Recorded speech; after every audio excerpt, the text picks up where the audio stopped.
दीप्ति जी के पास 5 मिनट का समय है। अध्यक्ष महोदय, सदन के मेरे प्रिय सदस्यों, आज हम एक ऐसे विषय पर चर्चा करने के लिए एकत्रित हुए हैं जो हमारे देश के नागरिकों के मन में गहराई से बैठा हुआ है।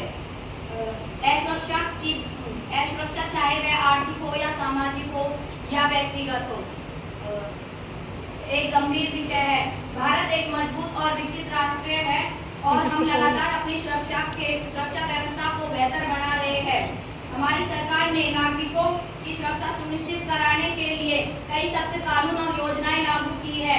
पुलिस बल को आधुनिक बनाया जा रहा है और साइबर सुरक्षा को भी प्राथमिकता दी जा रही है। कुछ चुनौतियां हैं, लेकिन ये चुनौतियां भारत की असुरक्षा का सबूत नहीं है। ये केवल हमारे विकास की प्रक्रिया का हिस्सा है।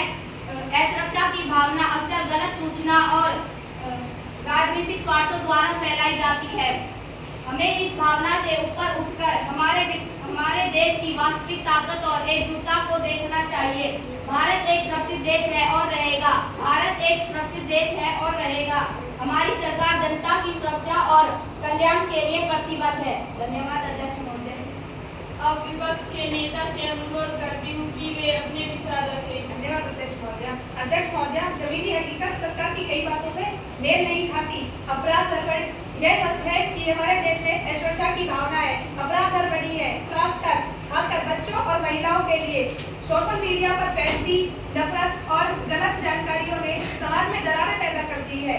यह एक बहुत बड़ी वजह है कि हमारे देश के लोग अपने भविष्य को लेकर अनिश्चितता पैदा करते हैं। अध्यक्ष महोदय, हमारे देश में हर दिन किसी न कहीं कोई न कोई अपने आप को असुरक्षित महसूस कर रहा है, चाहे वो शारीरिक हिंसा का डर हो या सामाजिक बहिष्कार का। इस बात को अनदेखा नहीं किया जा सकता।